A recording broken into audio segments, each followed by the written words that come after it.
বাসার সামনে ঝাড়ু দেবার সময় দুজন অপরিচিত মহিলাকে দেখলাম বাড়ির সিঁড়ি বেয়ে উঠতে। দুজনের সারা শরীর চাদরে ঢাকা, একজনের পরনে 3 পিস, অন্যজনের শাড়ি। হাসিটা কেমন যেন আমার খুব অবাক লাগলো, সাথে একটু ভয়ও। আশেপাশে যেন গরম বাতাসে ভরে গেল, আমার গলা শুকিয়ে আসে। আমি জিজ্ঞাসা করলাম, আপনারা কে, কোন বাসে এসেছেন? তারা আমার প্রশ্নের উত্তর দিল না, শুধু আমার দিকে তাকিয়ে দুজনে একসাথে একবার হাসলো, তারপর সোজা উপরের দিকে উঠে গেল। আমি জানি না আমার কেন ভয় হতে শুরু হলো, কেমন একটা গা ছমছমে ভয়, কেমন অস্বস্তি। ওরা ওঠার সময় আবার আমার দিকে তাকালো, হাসলো। ভয় আমার সারা গা কেঁপে উঠছিল। আমি ভাবলাম বিষয়টা দারোয়ানকে জানানো জরুরি। হাতে ঝাড়ু রেখে আমি নিচে চলে গেলাম। আমি দারোয়ানকে গিয়ে বললাম, দুজন মহিলা উঠছিল সিঁড়ি বেয়ে, ওনারা কারা? দারোয়ান আমার কথায় একগাল হেসে ফেলে বলল, কি যে বলেন ম্যাডাম, সিঁড়ি দিয়ে উঠবো কেনা, লিফট তো চালু। আমিও তাকিয়ে দেখলাম লিফট চালু, তাহলে সিঁড়ি বেয়ে তারা উঠছিল কেন? দারোয়ানও বা তাদের দেখেনি কেন? শুধু কি আমি দেখলাম? কিন্তু কেন? আমার বন্ধুলা ভাই এখানে ফ্ল্যাট কিনেছেন, খুলশিতে ছোট্ট একটা ফ্ল্যাট। এই বাড়িতে ভাইয়া ভাবি ছাড়া কেউ থাকে না।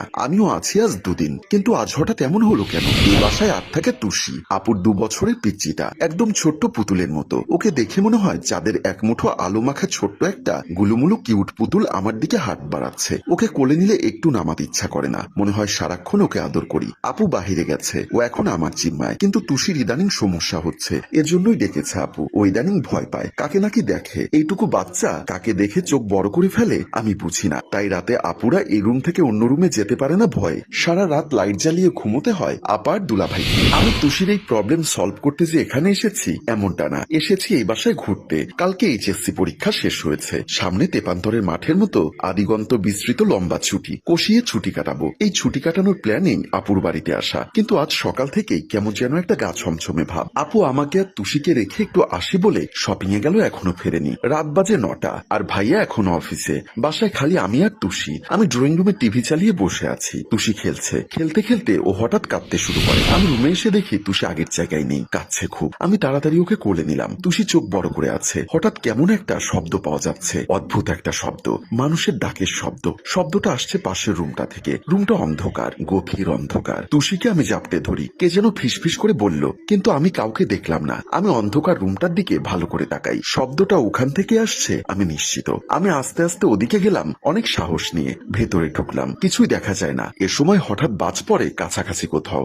বিকট শব্দের পরে বিদ্যুৎ চমকের আলোতে রুমটা হঠাৎ আলোকিত হয়ে যাচ্ছে বারবার। আর তাতে আমি যা দেখি, আমার পুরো শরীর ভয়ে কাঁপতে থাকে। আমি দেখলাম সকালে সেই মহিলা দুটো রুমের মধ্যে অদ্ভুত ভাবে হাসছে, তারা আমাদের দিকে তাকিয়ে আর হাত নেড়ে নেড়ে ডাকছে। তাদের ডাকের শব্দও শুনতে পারি আমি। তারা ডাকতে থাকে, আয় তুষি আয়। ভয়ে আমার শরীর কাঁপতে থাকে, আর তারা হাত নেড়ে ডাকতেই থাকে, ডাকতেই থাকে, আয় তুষি আয় তুষি আয়। আমি তুষিকে কোলে নিয়ে দৌড় দিলাম, ঝাড়া দৌড়। কিছু সময় পিছু তাকাবার সময় নেই, আমাকে বাঁচতেই হবে। আমাকে সিঁড়ি দিয়ে দ্রুত বেগে নামতে দেখে আমাকে দেখে দারোয়ান অবাক হয়ে বলল, কি ব্যাপার, নতুন টাইলস তো, দৌড়ান কেন? পড়লে আপনার দাঁত আর টাইলস দুটোই ভাঙবে। আমি বললাম, পুলিশ ডাকেন, জলদি পুলিশ ডাকেন, আমাদের বাসায় কারা জানি ঢুকেছে। দারোয়ান বলল, কি শালা, পুলিশ ডাকার আগে আমি একটু দেখে আসি কে এই ডাকাত, কেমনে ঢুকলো। আমি তো এতক্ষণ বসা আছিলাম, একটা তেলাপোকাও তো ঢুকতে দেই নাই। কথাগুলো বলে দারোয়ান দ্রুত আমাদের বাড়ি গেল। আমি নিচে তুষিকে কোলে নিয়ে ভয়ে দাঁড়িয়ে থাকলাম। মিনিট 15 পর দারোয়ান এলো। গিয়েছিল সে চোখ মুখ শক্ত করে, দেখে মনে হয়েছিল চোর ছাচ্চর সব একাই পিটিয়ে বের করে নিয়ে আসবে, অনেক সাহস তার। কিন্তু এ কি, অথচ যখন এলো তখন তাকে দেখে আমি ভয় পেয়ে গেলাম। পুরো লম্বা দত্তের মতো দেখতে লোকটা ভয়ে কাঁপছে, পাগলের মতো কাঁপছে। কাঁপতে কাঁপতেই বলল, এই চাকরি করুম না। আমি জিজ্ঞাসা করলাম, কি হয়েছে? দারোয়ান আমার দিকে তাকালো, তারপর হাসলো, পাগলের মতো হাসলো। বলল, আমি জিন দেখছি স্যার, সত্যিকারের জিন দেখছি। এমন ভয়ঙ্কর জিনিস দুনিয়ার আর কেউ দেখে নাই। লোকটা বেরিয়ে চলে গেল কাঁপতে কাঁপতে। তার আর দেখা পাওয়া গেল না, শুধু তার হাসির আওয়াজ আসছে। আমি তুষিকে নিয়ে ওখানেই বসে রইলাম। সন্ধ্যা পার হলো, আপু ফিরল অনেক রাতে। আমি তখন সেন্সলেস। এসে আমাকে ওভাবে বসে থাকতে দেখে কয়েকবার ঝাঁকা দিল। আমি কোন রকম চোখ মেলতেই বলল, এই তুই এখানে কেন? আমি বললাম, এখানে তোর জন্য বসেছিলাম, আর এক মুহূর্তও থাকা যাবে না এখানে। আমার সাথে এক্ষুনি আমাদের বাসায় চল। দুলাভাইকেও ফোন করে দে ওখানে যেতে। আমার ফোন ভেতরে রেখে এসেছি, ফোন করতে পারছি না। আপু বলল, কি সব পাগলামি শুরু করলি? আমি বললাম, চল আপু চল, রাস্তায় সব বলবো তোকে। বাহিরে গিয়ে আপুর হাত ছেড়ে বিল্ডিং এর দিকে তাকালাম। আপুদের ফ্ল্যাটটা অন্ধকার, জানালা দিয়ে ওখানে কিছুই দেখা যায় না। অথচ আমি দুজন মহিলাকে দেখলাম, তারা চোখ বড় বড় করে আমার দিকে তাকিয়ে আছে। জানালার দিকে তাকাতেই দেখা যাচ্ছে ওদের। তারপর আপুকে সব খুলে বললাম। সে বিশ্বাস করলো না, বলল, ফাজলামো করছিস। আমাকে অনেক বকলো তুষিকে ভয় দেখানোর জন্য। তুষি ভয়ে এতটুকু হয়ে গেছে। আপু ফোন দিল দুলাভাইকে, বলল যে সে আজ রাতে মায়ের বাসাতেই থাকবে। ভাইয়া যেন সোজা বাড়িতে চলে যায়। ফ্রিজে খাবার রাখা আছে, গরম গরম করে খেয়ে নিবে। আমি চিৎকার করে বললাম, এটা কি বললি আপু?